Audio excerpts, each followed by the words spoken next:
आज वित्त मंत्री द्वारा बजट पेश कर दिया गया है, जिसमें कहीं ना कहीं जो उद्योगपति हैं उनको कहीं ना कहीं एक बड़ा लाभ मिला है। वहीं आम जन के लिए भी सरकार ने सोचा है। वहीं हम इस वक्त मौजूद है इंडस्ट्रियल एरिया में, पोलो ग्राउंड पर, जहां पर तमाम उद्योगपति हैं, जहां पर बजट जिस तरह से पेश हुआ है कहीं ना कहीं एक लाभकारी बजट पेश हुआ है। इसे लेकर हमारे साथ कई उद्योगपति हैं। सर, आज बजट पेश हो गया है, कितना आज फायदा हुआ है? हम फुल्ली सेटिस्फाइड है। मैं रोलिंग मिल एसोसिएशन का अध्यक्ष हूँ, सतीश मित्तल। ये तो सबने देख लिया, मिडिल क्लास के बहुत कुछ दिया है, छप्पर फाड़ के दिया है सरकार ने। हमारी रोलिंग इंडस्ट्री के लिए भावनगर में, अलंग में या और जगह शिप ब्रेकिंग के द्वारा शुरू कर रहे हैं। उससे रोलिंग इंडस्ट्री में बहुत बूस्ट मिलेगा, बहुत एम्प्लॉयमेंट मिलेगा, बिजनेस बहुत बड़ा। जब भी रोलिंग मिले डे बाई डे बंद हो रही थी, बंद खत्म हो जाएंगी, नई रोलिंग मिलें लगनी शुरू हो जाएंगी। और जैसे इतनी छूट दी है, हर किसी को 25-50 हज़ार लाख रुपए साल का बचेगा, वो खरीदारी करेगा तो जीएसटी कलेक्शन भी बढ़ेगी। मतलब हर अच्छा है, बुरा कहीं भी नहीं है। कुल मिलाकर सभी जो बजट आया है वो एक कहीं ना कहीं फायदेमंद बजट साबित रहा है, जिसे लेकर आम आदमी के लिए भी कहीं ना कहीं एक विशेष मिला है। भाई साहब, जो आज बजट पेश हुआ है, युवाओं के लिए इसमें की बात की गई है, आम आदमी के लिए बात की गई है, कैसे देखते हैं इस पूरे बजट? सर, इस बजट को अगर बोला है तो ऐतिहासिक बजट माना जाएगा, क्योंकि जो मिडिल क्लास के लिए फर्स्ट टाइम इन हिस्ट्री की 12 लाख की लिमिट कहीं ना कहीं फर्स्ट टाइम ही आई है, तो उसको ऐतिहासिक बजट बोलना मिडिल क्लास के लिए तो बहुत बड़ी बात है। क्योंकि मिडिल क्लास की कहीं ना कहीं जो टैक्स की सेविंग होगी वो कहीं ना कहीं इन्वेस्टमेंट को प्रोत्साहित करेगी। कहीं ना कहीं देखा जाता है महंगाई लगातार बढ़ती जाती है। इसमें जिस तरह से बजट पेश हुआ है उसमें कहीं ना कहीं अब महंगाई की मार देखने को नहीं। बिल्कुल सर, महंगाई में भी इसको दिखना पड़ेगा कि महंगाई भी कम होने के चांस बनेंगे इसमें। हमारे साथ कुछ और लोग हैं यहाँ पर, उनसे हम बात करते हैं। तो बैंक भाई साहब, इस पूरे बजट से क्या खोया और क्या पाया? देखो, खोने जैसा तो कुछ था नहीं, क्योंकि इसके पहले जो बजट था उसमें बहुत सारी चीजें जो मिडिल क्लास के लिए रह गई थी। अब इन्होंने पूर्णतः फोकस जो किया है ना मिडिल क्लास के ऊपर करके, क्योंकि मिडिल क्लास हमेशा से परेशान था कि हम 5 लाख रुपए कमाएं, अगर 5 से हमारा अगर 5.5 भी हो गया तो भी हमको 10% का टैक्स भरना है। और अब इन्होंने जो 12 लाख तक लिमिट को लेके गए हैं, इससे कहीं ना कहीं एक तो आईटीआर फाइल करने वालों की संख्या बढ़ जाएगी। अब जो 7-8 लाख कमा रहे थे कहीं ना कहीं छोड़ देते थे कि भाई टैक्स लगेगा, इस कारण फाइल नहीं करते थे, और अब वो रिटर्न फाइल करेंगे, क्योंकि 12 लाख तक की छूट एक बहुत बड़ी, अपने आप में बहुत बड़ी छूट है मिडिल क्लास के लिए। और दूसरी चीज, जो ट्रेडिंग करते हैं स्टॉक मार्केट में ट्रेडर्स हैं, उनको भी कोई राहत नहीं थी पहले। वो अगर स्विंग ट्रेड कर रहे हैं या short term capital gain earn कर रहे हैं, तो अगर वो 10 लाख भी कमा रहे हैं ना, तो उनको सीधा 20% तो 2 लाख रुपए का टैक्स लग रहा था। पर अब उनको भी 87A जो रिबेट है उसके अंतर्गत ले जाके 12 लाख तक की छूट दी जाएगी। तो अब ट्रेडिंग करने वाले लोगों को भी कहीं ना कहीं बहुत सारी राहत है। एग्रीकल्चर सेक्टर हो गया, अपना टॉय सेक्टर हो गया, क्योंकि अभी तक मैक्सिमम जो टॉयज थे वो हम चाइना से इम्पोर्ट कर रहे थे, क्योंकि इंडिया में उसकी कॉस्टिंग ज़्यादा पड़ रही थी, क्योंकि यहाँ सब्सिडी नहीं थी कोई भी। पर अब मोदी सरकार का ये मतलब एक बहुत अच्छा कदम है कि हमारा जो इकोनॉमी का पैसा है या जो हमारा देश का पैसा वो बाहर नहीं जाए, चाइना जैसी कंट्रीज में नहीं जाए। तो उन्होंने यहीं की जो टॉयज फैक्ट्री है उनको बढ़ाने के लिए सब्सिडी का अमाउंट बढ़ा दिया है, बहुत सारी राहत देने के लिए। उनका कहना ये है कि भाई अब जो टॉयज या प्लास्टिक आइटम मैन्युफैक्चर होंगे वो इंडिया के अंदर होंगे, उनको सब्सिडी देंगे तो वही रेट चाइना से जो रेट पड़ रहा था उससे कम रेट में यहाँ मैन्युफैक्चर होगा। तो कहीं ना कहीं एक बहुत बड़ी राहत है यहाँ की इंडस्ट्री के लिए। निश्चित रूप से राहत की बात है। भाई साहब, एक ऐतिहासिक बजट आज पेश हुआ है, क्या? जी, आज का बजट बहुत ऐतिहासिक है। जैसे कि मैं अगर इंडस्ट्री की बात करूं, सबसे पहले तो एक मर्जर हुआ, जैसे 2 इंडस्ट्रीज के पीछे मर्जर हो रहा है, तो उस मर्जर को सिंप्लीफाइड करने के लिए गवर्नमेंट ने कंपनीज एक्ट में प्रोविजन चेंज करते हुए कहा गया था कि फास्ट ट्रैक मर्जर लॉन्च किया गया था, और फास्ट ट्रैक मर्जर को बहुत सिंप्लीफाइड किया गया है। साथ ही साथ अगर मैं मिडिल क्लास फैमिली की बात करूं तो गवर्नमेंट की सबकी एक्सपेक्टेशन ये थी कि बढ़ा के लिमिट को 10 लाख कर दिया जाए, 7 लाख की लिमिट को, जबकि इसको बढ़ा के 12 लाख कर दिया गया। ये बहुत बड़ा रिफॉर्म है, क्योंकि इतना चेंजेस 10 लाख की लिमिट जो सोची थी उससे ज़्यादा मिला है। साथ ही अगर मैं सीनियर सिटीजन की बात करूं तो सर, सीनियर सिटीजन में हमारे देश के लिए उनके लिए उनकी जो इनकम होती है, उनकी मेन इनकम होती है एफडी से, एफडी की इंटरेस्ट इनकम। तो उस इंटरेस्ट इनकम को, बैंक इंटरेस्ट इनकम को 50,000 तक अगर होती थी साल भर में तो टैक्स पे करना पड़ता, टीडीएस कटता था। अब उसको बढ़ाकर 1 लाख रुपए कर दिया गया है।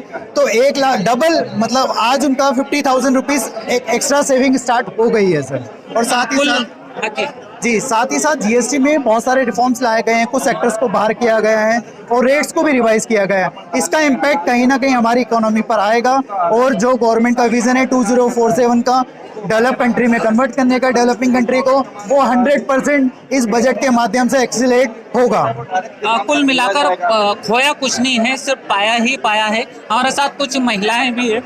इसको मैम किस तरह से देखते हैं ऐतिहासिक बजट आज में? किसी और को पकड़ देखा जाए तो एक जो अर्थव्यवस्था है उसको मजबूती देने का इस बजट ने पूरी तरह से काम किया है और कहीं ना कहीं जिस तरह से जो उद्योगपति हैं उनमें कहीं ना कहीं खुशियों की लहर है। यह पहली बार है कि जो जिस तरह से यह बजट पेश हुआ है जिसमें सभी लोगों का ध्यान रखा गया है और जिसमें आम जो लोग हैं, जो निचले तबके के लोग हैं, उनको लेकर भी कहीं ना कहीं विशेष तौर से ध्यान दिया गया है। देखिए, उद्योग जगत की परिप्रेक्ष्य में अगर देखा जाए तो उद्योग वाकई में बहुत ही सराहनीय है। उद्योग जगत में हर्ष व्याप्त है। सबसे पहले तो हर्ष इस बात का है कि मध्यम वर्ग के लिए 12 लाख तक के टैक्स छूट जो दी गई है, इससे क्रय क्षमता हमारे भारतीयों की बढ़ेगी, मध्यम वर्ग की क्रय क्षमता बढ़ेगी। ये पैसा सीधा सीधा बाजार में वापस पहुंचेगा, जिससे उद्योगों के पहियों में 4 गुना वृद्धि के साथ चलेंगे। तो मैं समझता हूँ कैपिटल एक्सपेंडिचर सरकार ने बढ़ाया है। अनेक प्रकार की योजनाएं सरकार ने उद्योगों को लेकर जारी की है। आज एडिबल ऑयल में हम आत्मनिर्भर नहीं है, तो आत्मनिर्भर बनने के लिए एडिबल ऑयल की नई स्कीम लॉन्च हुई है। फुटवेयर और लेदर के प्रोडक्ट्स के लिए भी एक नई स्कीम लॉन्च हुई है। टॉय के लिए नई स्कीम लॉन्च हुई है। इस प्रकार से अनेक सेक्टर्स ऐसे मैन्युफैक्चरिंग के, चाहे वो परमाणु ऊर्जा बनाने का क्षेत्र हो, 2030 तक 100 गीगावाट परमाणु ऊर्जा का निर्माण कैसे हो, इसको लेकर भी सरकार ने पूरा एक पेश किया है खाका। नए क्षेत्र हमें उत्पादन के मिल रहे हैं। कई ऐसे क्षेत्र हैं जिनको हम टच नहीं कर पा रहे कई देशों के मुकाबले, चाहे वो इलेक्ट्रॉनिक्स का मैन्युफैक्चरिंग हो, चाहे मोबाइल का मैन्युफैक्चरिंग हो। इसके लिए भी सरकार ने बहुत अच्छे बजट के प्रस्ताव प्रस्तुत किए। तो आने वाले समय में ये सारे चेंजेस जमीन पर उतरेंगे और एक नए विचारों के साथ एक उद्योग जगत अपने आप को बदलाव के साथ प्रस्तुत करेगी और इन बदलावों से नए भारत और विकसित भारत देखने को हम सबको इसी जीवन काल में मिलेगा। मध्यम वर्ग के परिवार के लिए एक बड़ी 12 लाख तक की जो टैक्स फ्री इनकम है वो मध्यम परिवारों के लिए एक बहुत बड़ी सौगात है। मैं समझता हूँ कि इस सौगात के दम पर मध्यम वर्गीय परिवारों को टैक्स जो भरने की चिंता है अब वो मुक्त हो चुके हैं। 1 लाख रुपए तक वो कुछ भी खर्च करे, उन्हें किसी प्रकार का कोई टैक्स देने की आवश्यकता नहीं रहेगी। तो मैं समझता हूँ इनको हाउस लोन लेने में अगर वो 12 लाख तक की इनकम दिखाते हैं तो 25 से 30 लाख रुपए तक का होम लोन भी उनको आसानी से प्राप्त होगा, जिससे जो छोटे मकान है, छोटे फ्लैट्स है, उनकी बिक्री भी बढ़ेगी। तो निश्चित तौर पे इंफ्रास्ट्रक्चर को और हमारा जो आवास जिनके सिर पर नहीं है उनको भी घर मिलने में सुविधा होगी। कहीं ना कहीं आमजन महंगाई को लेकर उसके लिए कितना, देखिए, इन्फ्लेशन रेट की अगर हम बात करें तो वो हमारे विकास दर से नीचे है। अगर हमारी विकास दर 7% है तो इन्फ्लेशन रेट आज की तारीख में 3.5 से 4% है। ये एक बैलेंस है। महंगाई पता नहीं भारत में तो नहीं है, दूसरे देशों में महंगाई रिकॉर्ड तोड़ रही है, चाहे वो बांग्लादेश हो, चाहे पाकिस्तान हो, चाहे श्रीलंका हो। भारत अभी इससे अछूता है। विकास की दर अधिक है, महंगाई की दर कम है।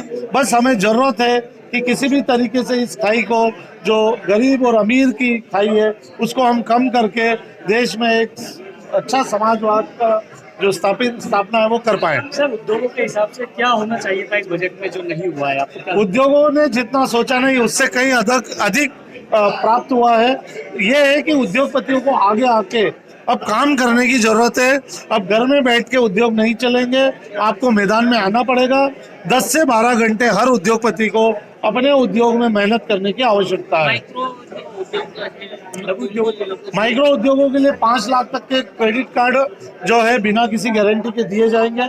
इन क्रेडिट कार्डों के दम पर माइक्रो उद्योगपति अपने बिजली का बिल, कंपनी का रॉ मटेरियल परचेज के लिए ऐसे 10 लाख कार्ड प्रथम वर्ष बटेंगे, जो कि एक बहुत बड़ी उपलब्धि है और बहुत सस्ते दर पर ये क्रेडिट कार्ड मिलने वाले हैं।